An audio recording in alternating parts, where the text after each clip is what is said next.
Hola, ¿qué tal amigos? ¿Cómo están? Muy buenas noches. Yo soy Esdras Chabot y esto es Dinero y Poder. Claudia Sheinbaum ganó la elección presidencial como se esperaba. La sorpresa fue que el oficialismo haya ganado espacios en el Congreso de la Unión que le dan, de acuerdo a determinada interpretación, una mayoría calificada.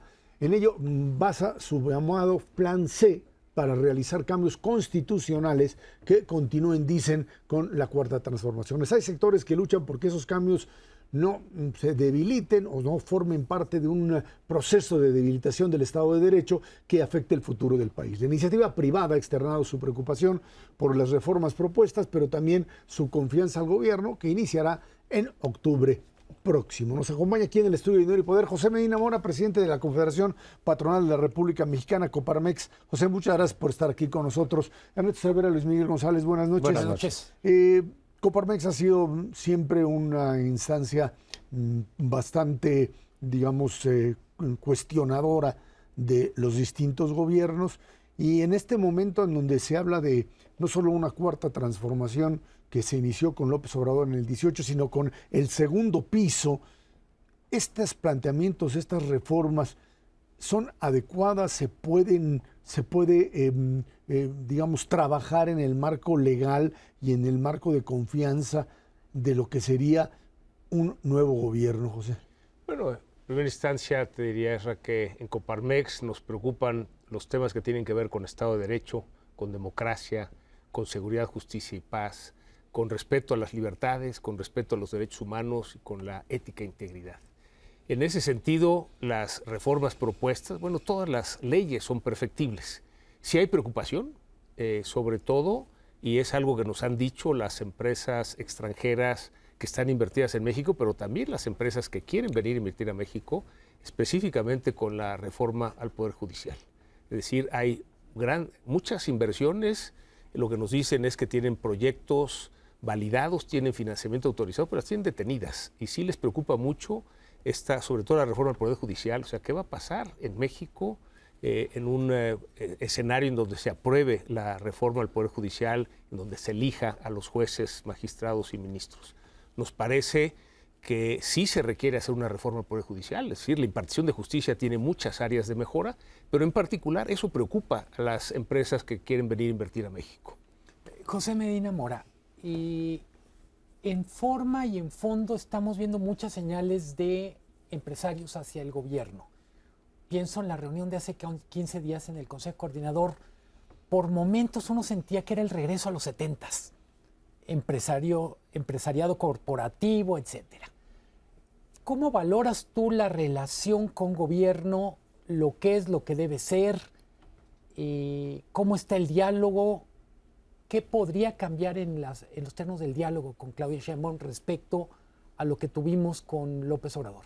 Sí, bueno, en primera instancia consideramos que es fundamental la relación entre el gobierno y el sector empresarial. Recuerdo, Luis Miguel, el año pasado en la cumbre de jefes de Estado y de Gobierno de Iberoamérica en Santo Domingo, hubo 7 jefes de Estado y de Gobierno, y los 7 mencionaron en su discurso que el éxito en sus países tenía que ver con este diálogo, con esta colaboración entre el gobierno y el sector empresarial. Entonces consideramos que es fundamental, y esto no quiere decir que pensemos igual, es decir, que haya diálogo, que haya escucha, y eso nos permita precisamente pues, proponer mejoras. Nos parece que desde el sector empresarial tenemos que ser firmes en esos temas en donde vemos que no llevan al país hacia donde puede ir, y que lo señalamos, desde luego, con respeto. Creemos que en los nombramientos del gabinete de la doctora Claudia Sheinbaum hay personas con capacidad, con apertura al diálogo, con quien hemos trabajado, con quien hemos dialogado. Por ejemplo, con Marcelo Ebrard, que ha sido nominado para ser el próximo secretario de Economía. Hemos dialogado mucho de qué es lo que se tiene que hacer en la parte económica en el país, en 2 partes importantes. Uno, lo que es la micro y pequeña empresa. Nos preocupa mucho. Es 99% de las unidades económicas del país, y vemos un país partido en donde las medianas y grandes empresas les va muy bien, están creciendo, están exportando, crecimiento de 2 dígitos, pero la micro y pequeña empresa está batallando para sobrevivir. Necesitamos lograr que se liguen a las cadenas de proveeduría de las medianas y grandes empresas. Y el otro tema que hemos dialogado mucho con Marcelo Ebrard tiene que ver con esta revisión del Tratado de Libre Comercio, el TEMEC, con Estados Unidos y Canadá, este Tratado de Libre Comercio, primero el Telecán, es el que ha permitido un crecimiento importante para el país y por eso también es importante que siga con las correcciones que tenga, pero que siga adelante este tratado. Entonces nos parece que habrá la posibilidad de diálogo, de apertura al diálogo, desde luego también con el futuro canciller, con Juan Ramón de la Fuente, hemos dialogado también en estas relaciones internacionales que son tan importantes ahora, en donde México está abierto al mundo y hay un gran interés por venir a invertir en México. Me gustaría si nos puedes ayudar a entender en qué va a cambiar el diálogo el próximo sexenio respecto a o qué esperas tú. Sí, bueno, vemos sobre todo en los primeros 2 bloques de nombramientos del gabinete, personas especialistas en el tema, que esto permitirá que se pueda profundizar en lo que se tiene que hacer. Por ejemplo, el doctor Kersenovich en salud, o sea, es alguien que conoce el tema, con quien hemos dialogado, qué es lo que se tiene que hacer para lograr recuperar el sistema de salud en México. Entonces, ahí vemos un cambio, es decir, gente preparada, especialista en las áreas, y desde luego con apertura al diálogo. Hemos tenido esa apertura, hemos recibido en las comisiones nacionales de Coparmex a cada uno de los expertos en cada uno de los temas, y eso nos permite constatar que habrá ese diálogo a profundidad en los temas que consideramos que tenemos que corregir en nuestro país, como la parte económica, la parte de salud, en fin. Faltan algunos nombramientos y estaremos atentos a ver quiénes son, pero abiertos a dialogar, exponer cuál es el punto de vista desde el sector empresarial que pues debemos poner sobre la mesa y desde luego pues colaborar con el gobierno. José, sin menospreciar la importancia que tiene la reforma judicial o el posible impacto o deterioro que podría implicar, hay otros que están también escondidos y que pues, no les están dando tanta importancia. Digo, el ataque a todos los organismos autónomos de este país, no solamente el INE o el Banco de México o la propia COFETEL o la Comisión Federal de Competencia Económica, juegan un papel fundamental o han venido jugando un papel importantísimo en el desarrollo de México en los últimos 30 años, incluyendo compromisos muy específicos, como acabas de mencionar, en el marco del Telecán o del TEMEC hacia adelante, que nos pondrían en una tesitura muy especial frente a pues, acuerdos que ya tenemos firmados desde hace muchísimo tiempo. ¿Esta parte también la van a dialogar? Desde luego, tenemos que respetar los acuerdos internacionales que hemos firmado. Como bien lo señalas, en el TEMEC nos comprometimos a que permanezca la Comisión Federal de Competencia Económica. No la puedes quitar así nada más. No la puedes quitar, estaríamos violando lo que firmamos en el TEMEC. No podemos quitar tampoco el Instituto Federal de Telecomunicaciones, estaríamos violando el TEMEC. En fin, en general nos parece que para el avance de la democracia es importante tener contrapesos y estos órganos autónomos han sido muy importantes en esos contrapesos. Y desde ese punto de vista, desde luego, señalaremos la importancia de que permanezcan esos órganos autónomos. Algunos tienen que ver con compromisos firmados en el TEMEC, otros simplemente con el desarrollo de la democracia. Pero sí, este tipo de reformas, no nada más la del Poder Judicial, como señala, sino digamos, que va contra los órganos autónomos, sí pone nerviosos a los inversionistas. Y entonces dicen, a ver cómo va a quedar México en un entorno en donde ya no haya contrapesos, no nada más del Poder Judicial, sino también de estos órganos autónomos. Y eso nos preocupa porque hay una gran oportunidad que tenemos como país. Estamos siendo muy atractivos para la inversión, pero las empresas llegan y dicen, pues primero tenemos que ver que haya Estado de Derecho, certidumbre jurídica para la inversión, tenemos que ver que haya seguridad, y tenemos que ver que haya suficiente energía, ¿no? Y que sea energía limpia. Entonces, ¿ya se acercaron con la secretaria de Energía? No la mencionaste. No, bueno, consideramos que es un nombramiento interesante por su background financiero, sobre todo teniendo la responsabilidad de Pemex y Comisión Federal de Electricidad. Sabemos que Pemex, bueno, no en este sexenio, ya estaba deteriorado sus finanzas desde hace tiempo, pero la Comisión Federal de Electricidad era una empresa rentable, ahora ha perdido esa rentabilidad. Entonces sí es importante un perfil financiero precisamente para esta estrategia de energía. Sabemos que la política del gobierno va a seguir siendo 54% generación de energía por el Estado y 46% la energía de la iniciativa privada. Entonces consideramos importante fortalecer a la Comisión Federal de Electricidad para que pueda producir más energía y en ese sentido hay el espacio para la inversión privada. Hay proyectos de inversión de empresas que quieren invertir y bueno, estamos detenidos en esa parte. Si no avanza la Comisión Federal de Electricidad no habrá suficiente energía y entonces no llegarán esas inversiones. Ahora, en el tema del sector empresarial, se ha dicho que el Consejo Coordinador Empresarial pues prácticamente terminó por acompañar, digamos, al propio proyecto del presidente López Obrador,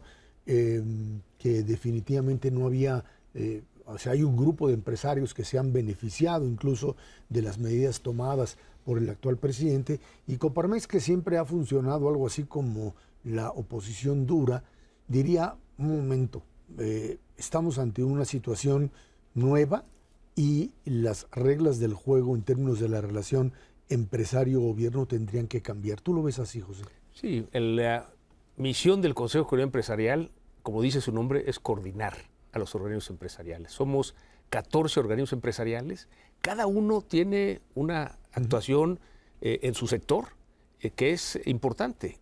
Sin embargo, la función del Consejo Coordinador Empresarial es precisamente coordinar que las acciones en cada uno de los sectores nos den una postura del sector empresarial con mucha claridad, en donde pues cada organismo defiende sus puntos de vista y son respaldados por los demás organismos gracias a esa coordinación. No hay, digamos, una postura del Consejo Coordinador Empresarial de dejar de decir temas, porque eso le corresponde a cada uno de los organismos, simplemente el coordinarnos. O sea, no hay, digamos, una diferencia sustancial. Porque te lo planteo porque pues hay muchos empresarios que definitivamente han dicho, así como nos hemos vuelto a manejar en este gobierno, es como nos podemos beneficiar y hay que continuar con esto. ¿Estás de acuerdo en que ese beneficio que han recibido sea suficiente como para que el resto de la clase empresarial, digamos, diga, bueno, pues nos paramos atrás de ustedes? De alguna manera tenemos esa responsabilidad en Coparmex de levantar la voz, de mencionar pues todos esos temas que no llevan hacia donde el desarrollo del país puede ir. Y desde luego, aunque hay esa amplia discusión en el seno del Consejo Coordinador Empresarial, pues hay el acuerdo de que efectivamente cada organismo tiene que defender sus puntos de vista. Y desde luego lo que hacemos los demás organismos es apoyar en esos temas a los demás organismos. Sí creemos que es importante tener una voz firme del sector empresarial, que esté claro qué es lo que desde el sector empresarial vemos que necesita el país y desde luego abrir el diálogo ya con esa postura firme, clara de lo que creemos que debe tener el país. Hemos hablado de algunas reformas y hay dos, vamos a decir, dos grupos de reformas en donde tú has estado muy activo. Me refiero a lo que queda en materia laboral y lo que tiene que ver con agua. ¿Qué expectativas tienes en el corto plazo que va a pasar en lo laboral? Estamos hablando de reformas para reducir el número de horas de trabajo por semana, está la propuesta de la doctora Sheinbaum de subir 11% en promedio el salario mínimo durante todo el sexenio. ¿Cómo estás viendo estos temas? Otra vez dices, lo que funciona es el diálogo. ¿Cómo está trabajando el diálogo ahí? Sí, Luis Miguel, como tú sabes, desde Coparmex hemos impulsado subir el salario mínimo, inclusive desde antes de esta administración. Anteriormente estaba ligado el salario mínimo como a 2,000 precios, subía el salario mínimo, subían 2,000 precios, se generaba inflación, se perdía el poder adquisitivo de los salarios de los trabajadores y por eso se había seguido una política de no subir los salarios mínimos. Una vez que se logra separar y aparece la UMA, hemos podido proponer subir el salario mínimo cada año. Hacemos un cálculo de qué tanto podemos subir el salario mínimo para que no genere inflación, pero que tampoco genere informalidad. Esa es una gran variable que nos va dando esa gradualidad. Ya llegamos a la línea del bienestar individual, queremos llegar a la línea del bienestar familiar, pensamos para el 2026 lograrlo, y en ese sentido es justo en la línea de lo que está proponiendo la doctora Claudia Sheinbaum. Te diría, Luis Miguel, que hemos tenido un diálogo abierto con la Secretaría del Trabajo, primero con Luisa María Alcalde, secretaria, ahora con Marat Bolaños, y nos hemos puesto de acuerdo muy rápido porque lo que tenemos que cuidar es no nada más que no genere inflación, que no la ha generado, sino que no genere informalidad. A pesar de 110% de aumento del salario mínimo en este sexenio, Somos el país de la OCDE con el salario mínimo más bajo. Esto nos habla de que todavía tenemos un camino por recorrer, pero no podemos dejar de ver a la micro y pequeña empresa, porque si lo subimos muy rápido o subimos otros costos laborales, se nos van a la informalidad. Y lo que tenemos que lograr es más bien integrarlos a la formalidad. Bueno, pues ahí está el tema del agua, también te lo preguntaba Luis Miguel. Varios de los elementos que están ahí presentes tienen que ver con esto, con esta idea de un nuevo gobierno que plantee, digamos, nuevas iniciativas que puedan funcionar y no solamente que se queden en el papel. Sí, digamos que en el tema del agua claramente tenemos una mala gestión del agua y lo vemos cada año. En Monterrey estábamos a punto de quedarnos sin una gota de agua y de repente llega el agua y nos inunda, ¿no? Y eso nos pasa en todo el país. Pero luego nos vuelve a faltar el agua. O sea, necesitamos, sí, una adecuada gestión del agua integral. José Medina Mora, presidente de la Confederación Patronal de la República Mexicana, Coparmex, muchas gracias por haber estado aquí con nosotros. Al contrario, gracias por la invitación. Gracias. Dámonos una pausa. Esto es Dinero y Poder.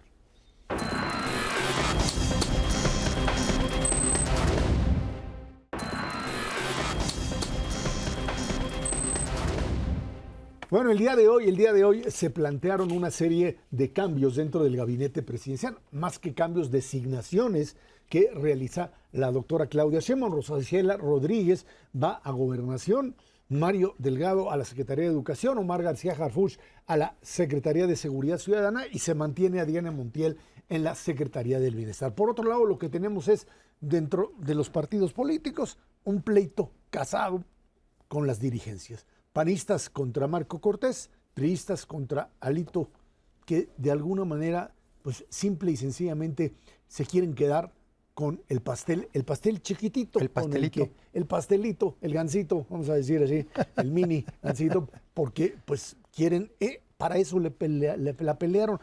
Yo me acuerdo que en algún momento decíamos, parecería ser que los partidos políticos lo que querían era, pues, sabían que no iban a ganar la presidencial, y lo que querían era pues evitar simplemente desaparecer, como le pasó al PRD. Y ahora pues el pleito es ese, ¿no? Dirigencias que no se quieren ir y partidos que no tienen respuesta ante la ciudadanía. Vámonos primero, Ernesto, con el tema de los nombramientos. No cambios dije, pero dos son cambios. Nombrar Rosa Isela Rodríguez, Mario Delgado, Omar García Harfuch, Ariadna Montiel. Rosa Isela Rodríguez, ¿cómo la ves? Pues mira, es confirmar que sigue habiendo una conexión muy importante entre el presidente actual y la presidente hacia adelante. Es del equipo claramente de López Obrador, aunque también ha trabajado en reiteradas ocasiones con la presidenta Claudia Sheinbaum. Habrá que ver qué rol juega Gobernación de aquí para adelante. Es una secretaría que al menos en esta administración había mermado mucho su ámbito. En términos de pues, las vinculaciones políticas, las lleva directamente el presidente, y habrá que ver si en esta administración se le deja a la secretaria de Gobernación pues ese ámbito de relaciones, más allá de lo que pueda hacer el Vaticano, etcétera, ¿no? Luis Miguel, en este sentido, Rosa Isela tendría que entrar en esta, pues lo que se ha planteado, esta necesaria separación entre López Obrador, que ya se va, Claudia Sheinbaum, que entra. ¿Es un enlace con López Obrador o es prácticamente alguien que tendría que establecerse como la pues, operadora política de la nueva presidenta? Yo no creo que necesite López Obrador a Rosa Isela para estar en contacto con Claudia Sheinbaum. Claro. Creo del otro lado la tarea de gobernación es gigantesca en lo que tiene que ver, por ejemplo, con coordinación con gobernadores. Y ahora que en la práctica prácticamente todos son gobernadores de Morena o de partidos aliados a Morena, esa tarea va a requerir mucho esfuerzo y me refiero, ahora que estamos hablando de fenómenos meteorológicos como Beryl, nuevas formas de coordinación, por ejemplo, en temas como protección civil van a ser cada vez más relevantes. Yo pondría como el contraste entre lo mal que estuvo la coordinación en Guerrero el año pasado y lo aparentemente bien que parece estar siendo ahorita en la península de Yucatán con Beryl. Entonces diría, la coordinación va a ser enorme y va a ser necesario un secretario de Gobernación de tiempo completo. Me parece que el nombramiento de Ariadna Montiel en Secretaría de Desarrollo Social, El bienestar. de Bienestar, perdón, ya cambiaron estaba, los tiempos. atrás. No, es la confirmación de la importancia que tiene Ariadna Montiel.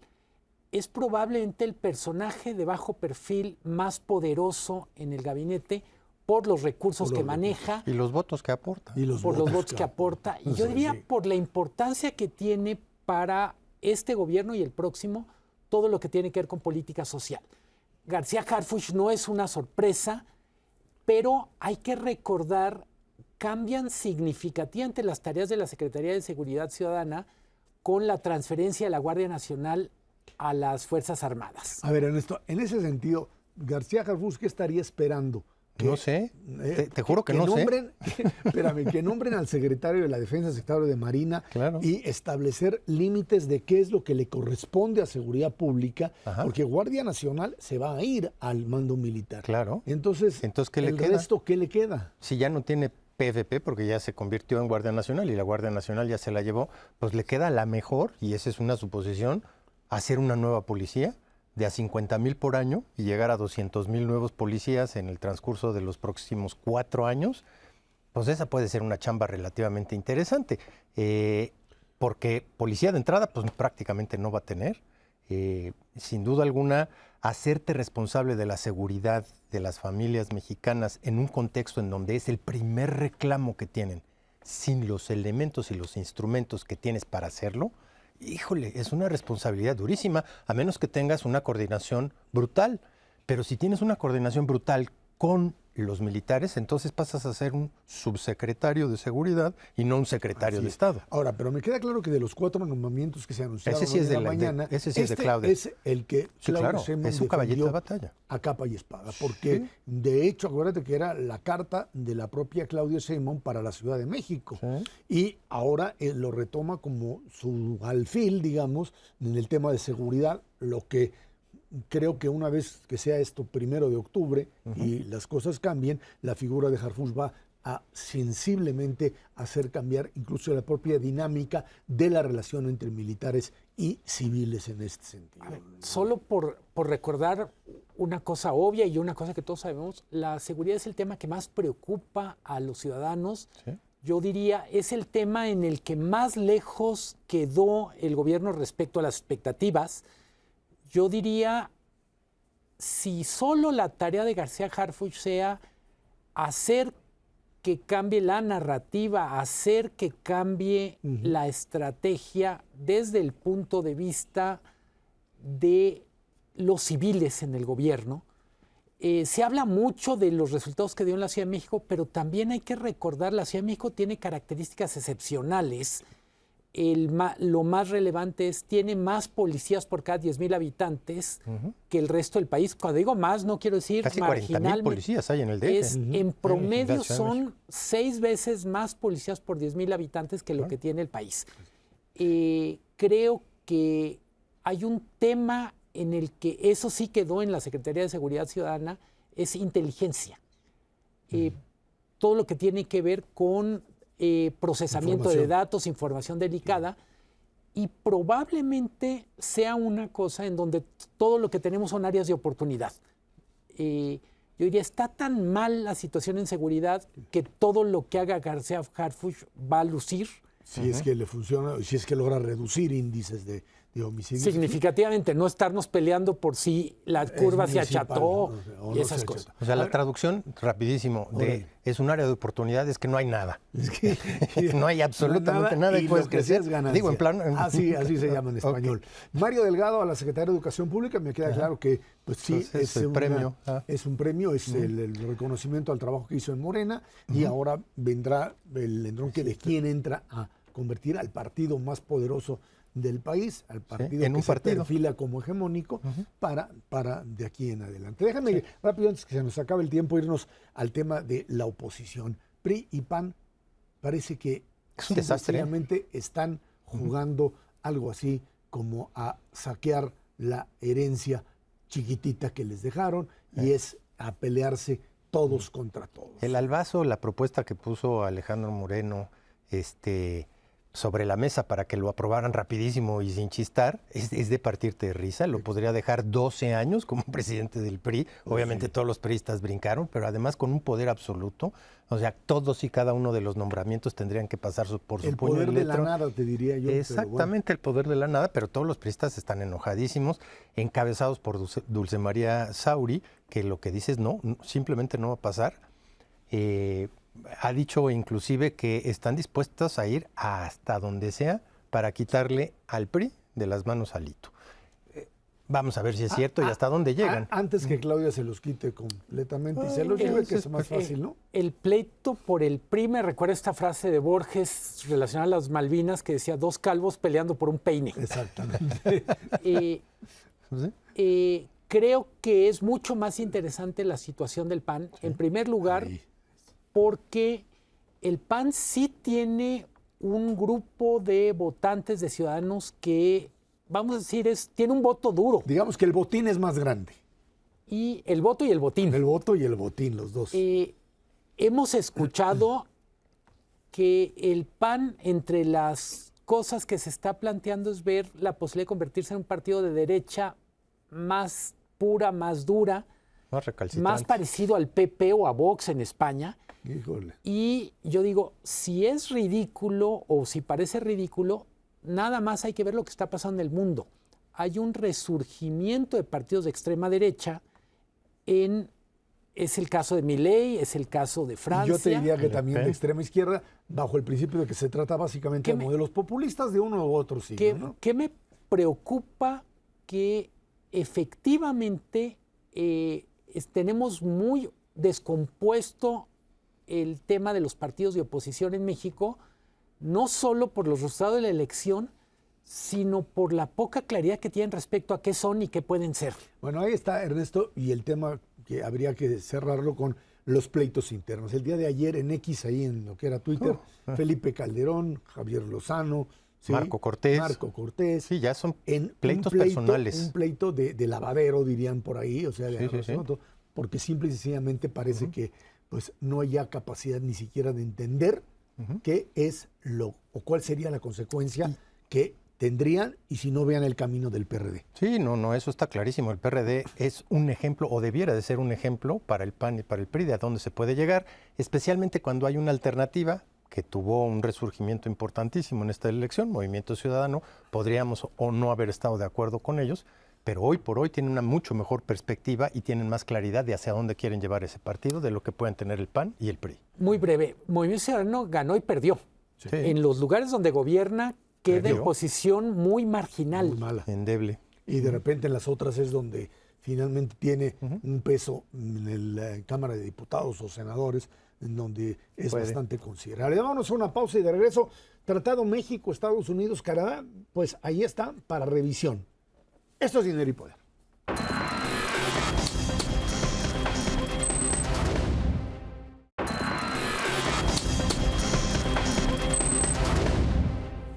Bueno, pues haciendo historia, el 1 de julio del 2020 se firmó el Tratado México, Estados Unidos, Canadá. Este acuerdo, que cumplió 4 años, ha sido benéfico para la economía de nuestro país, pero aún hay pendientes que resolver, fundamentalmente ahora en sectores como el energético, el laboral y el agrícola. La siguiente revisión será en 2026, le va a tocar a Claudia Sheinbaum y bueno, pues ahí estará otra vez Marcelo Ebrard en la Secretaría de Economía y Luz Helena González en la Secretaría de Energía. Correcto, estaríamos hablando de pues una especie de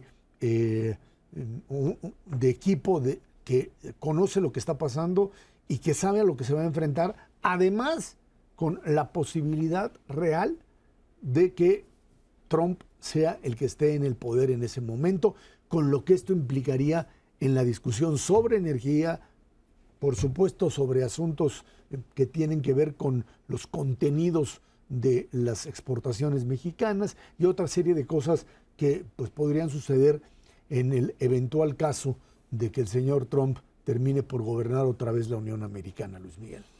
La revisión del TEMEC tiene por el momento dos variables desconocidas que van a pesar mucho. Uno es Trump, ¿sí? Para como están las cosas yo doy por hecho que es el próximo presidente, y el otro es China. cuando vemos los 4 años del TEMEC, alguien diría es la continuación del Tratado de Libre Comercio, pero hay cosas que van más allá de la continuación. Yo diría, se profundizó la relación comercial entre México y Estados Unidos. Estos 4 años marcan vamos a decir, la colocación de México como principal proveedor de Estados Unidos. Si antes era marginal la diferencia respecto a Canadá y a China, cada vez más claro, los datos de mayo que salieron esta semana de comercio de Estados Unidos, México exporta 45,000 millones de dólares en un mes, 6% más que hace un año. China y Canadá están por la zona de los 35,000 millones, pero decreciendo. Claro. Entonces, yo diría, parecería que más allá de la retórica, la relación de México y Estados Unidos está destinada a profundizarse más allá de lo que diga la retórica, de lo que digan los diálogos sobre migración, sobre drogas, etcétera. Pero ahí aparece el factor Trump. Lo que Trump está anunciando es una agenda más proteccionista de la que tuvo hace 4 años y el proteccionismo puede tener dos facetas. Uno es solo contra China, pero en una de esas puede decir, a ver, no solo me preocupa China, sino también quiero empezar a enfriar la relación con México. No lo descarto siendo el personaje lo que es. Claro. Y está diciéndolo claramente. Hay unas declaraciones de la semana pasada donde dice, a mí me gustan los aranceles. Sí, claro. A los economistas les parece una pésima idea, pero a mí y a la gente que vota por mí le encantan. Sí, a los economistas y a los consumidores les parece una pésima idea también porque les aumenta la inflación y los precios. Ojalá, Luis Miguel, la verdad, ojalá sea en eso y estemos concentrados en la parte económica, pero me temo que con Trump puesto del otro lado de la negociación, siempre te va a tener de rehén. Si no me resuelves lo de la migración, 20% de aranceles. Si no me resuelves lo del fentanilo, 20% de aranceles. No se puede discutir de economía así, si estás como un rehén. No se puede discutir de nada con eso. No, es una verdadera barbaridad. Déjame decirte que sí hay cosas que resolverle y componerle al Tratado de Libre Comercio, no cabe la menor duda. El papel que ha venido jugando creciente México, acabas de mencionar la cifra, 45,000, 46,000 millones de dólares. Hay voces al interior de Estados Unidos que dicen, de esos 46,000 millones de dólares, ¿cuántos son productos chinos que nos están triangulando y están entrando por México? Y están enojados. Sector por sector tú vas y hablas con los empresarios norteamericanos y están viendo una penetración creciente de productos chinos que entran por México.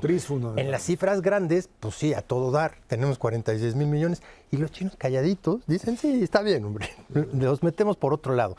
Eso te garantizo que se va a revisar. La otra parte importantísima, se va a revisar a fondo toda la normatividad de productos agropecuarios, porque los gringos también ya están muy enojados, cansados efectivamente de la extorsión que le hacen a sus inspectores. El caso del aguacate lo acabamos de ver hace poquito, los limones, pero vienen las berries, vienen todas las frutas, verduras, legumbres. México exporta 40,000 millones de dólares al año en productos agroalimentarios. Se ha convertido en una fuente importantísima pues de demanda de consumidores norteamericanos que quieren el mejor producto, el más fresco, el más orgánico, y algo se está interponiendo ahí que no dejan específicamente.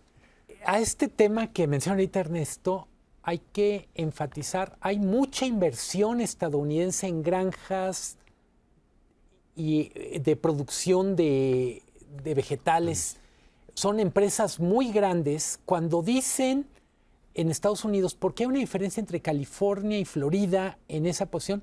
California se trasladó una parte de la producción a México, capitales de California, y Florida se quedó. Por eso Florida en el tema de alimentos es mucho más proteccionista que California.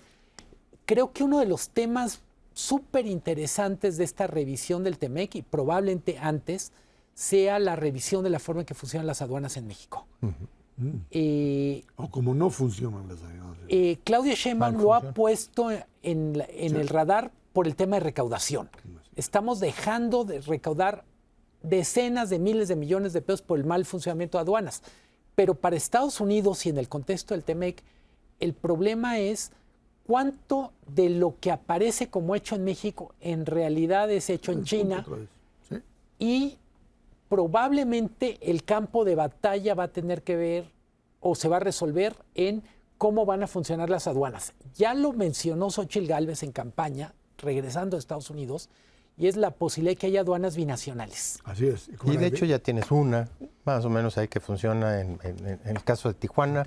Otay, pero pues yo creo que se puede reproducir. Añádele entonces a los dos secretarios más importantes para la renegociación o la revisión, que es el secretario de Economía y desde luego la secretaria de Energía, pues yo le metería también como cruciales al de Hacienda, desde luego, a los militares por el control de aduanas y a seguridad. Los van a querer sentar en la misma mesa para discutir esos temas trascendentes con Estados Unidos. No hay ninguna duda. Déjenme antes de terminar, irnos al tema de los Estados Unidos. Dice, ya ganó Trump, ya dicen, ya se cayó. El error finalmente de Biden de aparecer en en un debate, yo diría, no sin preparación, sino sin la capacidad física o mental para enfrentarlo. Después todavía salió diciendo que su problema era que había dado 2 veces la vuelta al mundo, que se estaba quedando dormido en el debate, ofrece disculpas, dice que se va a ir a dormir temprano ya, etcétera. Y empieza a generarse un terremoto porque dicen, no sé, hay algunas encuestas que lo tiran, otras que no.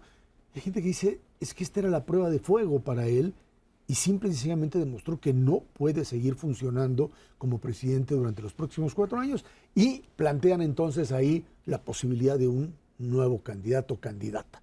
Que si Kamala Harris como vicepresidenta no es precisamente alguien que haya destacado, también porque Biden no la dejó, y el nombre que surge pues, es el de Michelle Obama, que es el que dicen, ese sí le gana. Sí, nada más que esto implica un reacomodo de fuerzas dentro del Partido Demócrata, que no sé si es tan muy difícil, y mucha lana que tendría que ser pasada de un lado a otro, ¿no? Cuando un partido entra en la fase de ocurrencias es que ya, es que ya valió. Sí. Y efectivamente están ahí. Yo tengo la impresión que solo un milagro evitaría que Trump gane. No es que lo quiera, es que no veo otro escenario. Cuando vemos incluso la necedad de Biden a estas alturas, yo digo, el pretexto de su mal desempeño en el debate es casi tan preocupante como el mal desempeño. Si un presidente no literalmente le hace falta su cocol, le hace falta, yo quiero mi cocol. le hace falta dormir más y no aguanta viajar mucho, pues es que no está apto para el cargo. No puede ser presidente, está clarísimo. Y sí, hay un problema muy serio en términos del financiamiento de la campaña. Ya se hicieron los donativos desde hace un buen rato. No se puede nada más así regresar el dinero y decirle para este nuevo candidato. La única que lo podría hacer, fíjate, es Kamala, porque iba dentro del binomio. Claro. Ella sí tiene acceso a ese dinero y no habría ningún problema, pero cualquier otro que pongas, sí tendrían que encontrar un mecanismo específico para regresar el dinero y pagar impuestos y luego que se los devuelvan. Se armaría un relajo verdaderamente impresionante, porque una vez que devuelves el dinero frente a la posibilidad real de perder la elección frente a Trump, no le van a entrar con la misma tranquilidad. Y el único efectivamente que puede decidir ahorita, después de haber ganado las primarias demócratas, quitarlo, no son los demócratas, es el propio Biden.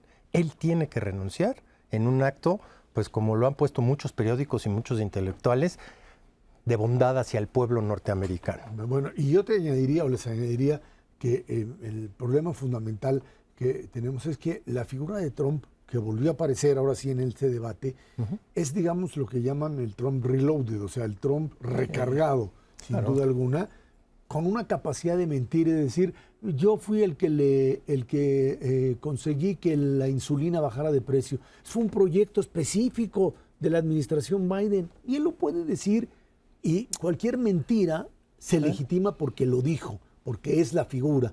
Claro. Y así es como terminan los modelos populistas funcionando. Tratando de entender qué significaría para México, yo diría Biden o los demócratas implican la continuidad de algunos planes de colaboración binacional, entre ellos el nearshoring. Así es. La llegada o el regreso de Trump implica poner signos de interrogación a muchos de los supuestos con los que hemos trabajado y el gobierno ha hecho cuentas alegres, por ejemplo, en el nearshoring. Así es. Probablemente Trump diga, a ver, ¿qué es eso de llevarnos vehículos eléctricos a México? No se puede porque los chinos entran por ahí. Vámonos a una pausa y pues platicamos precisamente sobre economía mexicana. ¿Qué pasa en estos últimos días en términos de crecimiento e inflación? Esto es Dinero y Poder.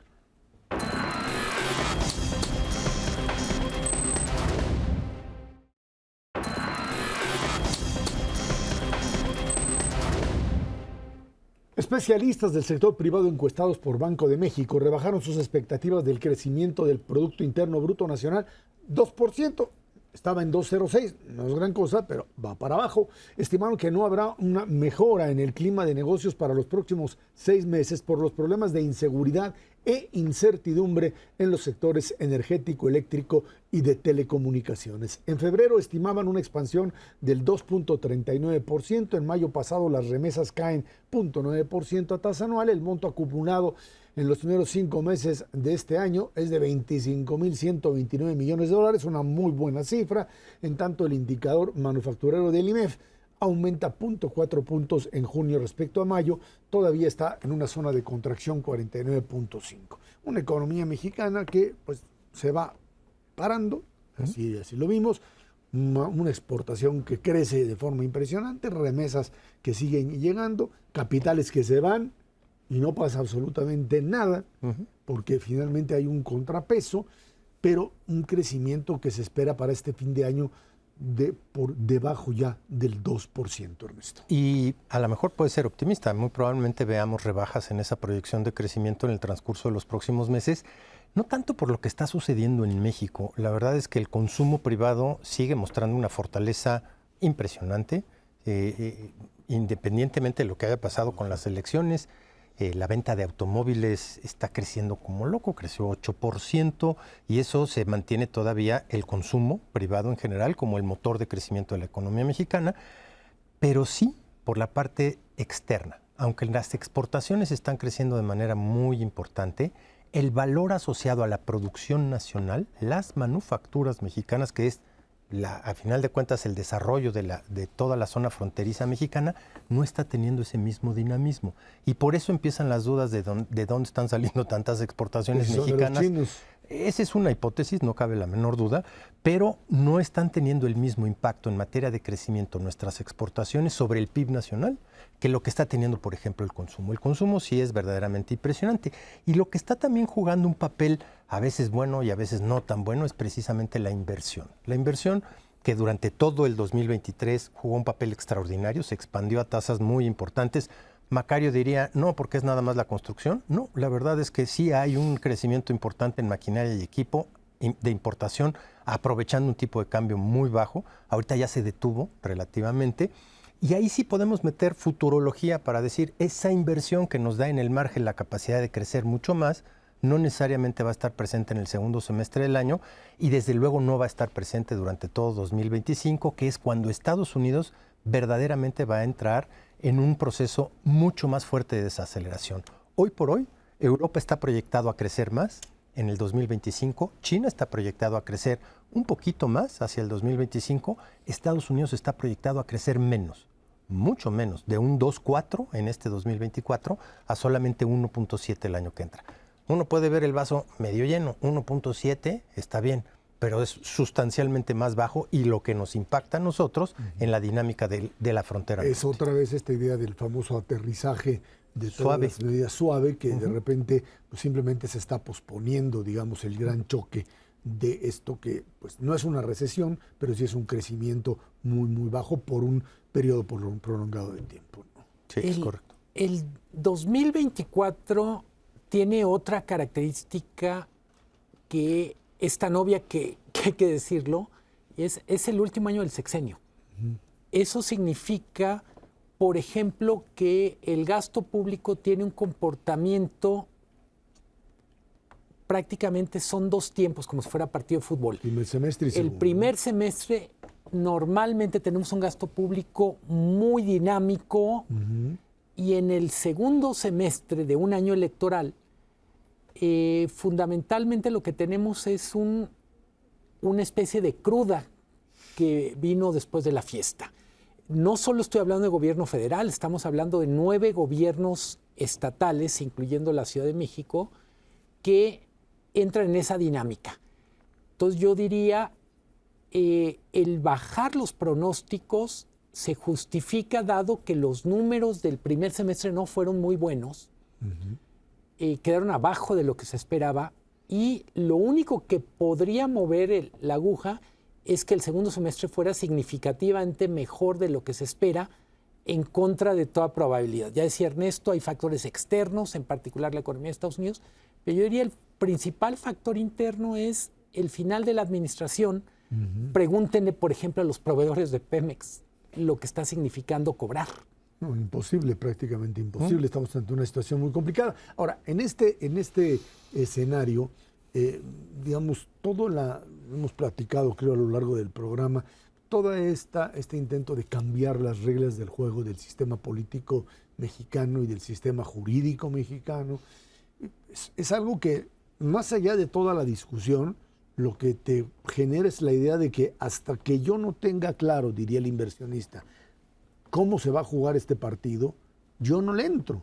Sí. Y al principio, digamos, el primer año de gobierno normalmente es el momento del reacomodo y de la contención por parte de los inversionistas para decir, pues yo tengo que ver qué es lo que está pasando. Me parece que en ese sentido, más allá del asunto de lo que platicamos del Tratado México, Estados Unidos, Canadá, pues el tema viabilidad económica, jurídica, o sea, que las cosas finalmente funcionen de acuerdo a cierto tipo de acuerdos que no se echen para atrás cuando se le ocurra al presidente o a la presidenta.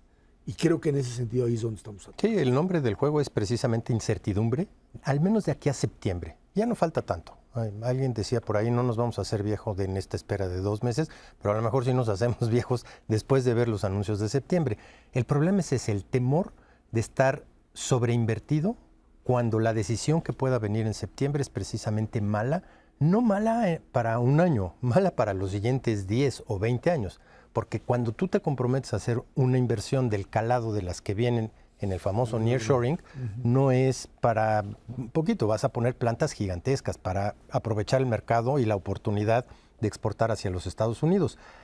Fíjate que hay una cantidad de empresas importante en México que ya tienen inversión extranjera desde hace muchos años, que le están apostando el doble. Y dicen, sí, yo ya estoy aquí, yo sí me quedo y yo le voy a meter todavía más dinero. Y lo están mostrando y lo están haciendo. Estarían confiando básicamente en una nueva forma de garantía que te la da la voz, solamente la voz de la presidenta. No, ¿verdad? yo creo que les da también eso sí, sin duda alguna, no les da confianza. Porque si tu aparato jurídico se convierte en un aparato político, tú dices, yo eso no le entro. Pero creo que lo que nos dice Ernesto, y vale la pena, es, hablamos de los empresarios y de las decisiones de inversión como si fuera un conjunto mucho más homogéneo de lo que es. Es muy heterogéneo. Sí. Yo distinguiría las inversiones que son más complicadas de convencer, son las que dependen altamente de regulación. Sector energético, telecomunicaciones, incluso sector financiero. Pero el Telecam primero y ahora el Temec les da 30 años de experiencia en manufactura. Me refiero a manufactura que no pasa por tanta regulación gubernamental. Probablemente estén prendidos un poco focos con el tema de salarios, mercado laboral, pero francamente México sigue siendo muy competitivo allí. Entonces, lo que yo diría es, cuando hablamos de decisiones de empresarios, hay que distinguir los que están muy regulados, los que dependen de relaciones con gobierno, y los que no. De los que no. Y yo diría los que no dependen, estoy pensando en industria automotriz, industria electrónica. Comercio. Francamente... no les importa. Y además hay un denominador común. La unidad que opera en México es una de las más rentables del mundo para cada uno de ellos. Sí. Eso nos queda claro. El problema radica fundamentalmente en que todo esto esté en el marco de ciertas regulaciones que al mismo tiempo te den la garantía de una estabilidad económica. Exacto. A ver, ¿cuál es? Ese es tu problema. Y no solamente es la parte jurídica, lo discutíamos en el primer bloque. Si no tuviéramos una Comisión Federal de Competencia Económica, habría cancha libre para que cualquier empresa pudiera hacer trampa. Como no hay autoridad que vigile que no hagas trampa en materia de concentraciones o de monopolios o de prácticas discriminatorias, pues adelante. Eso sí es un detrimento para una inversión de un nuevo agente potencial, pero también para un inversionista que está aquí desde hace mucho tiempo. Las reglas claras siempre tienen un beneficio para la inversión, el crecimiento y el desarrollo de un país. No hay ninguna duda. Hay cierta interpretación, yo diría, respecto a cuáles órganos autónomos sí están protegidos por el TEMEC. Con todas las letras está el IFT. Así es. Sí. No se puede tocar. La COFESE no está tan claro que esté garantizada por el TEMEC. El problema es si va a funcionar como un ente autónomo o va a ser parte de una dependencia. Janet Cervera, Luis Miguel González, muchísimas gracias. Gracias a usted que nos ve y nos escucha todos los jueves aquí en el 11 a las 10 de la noche y en el Poder. Muchísimas gracias y muy buenas noches.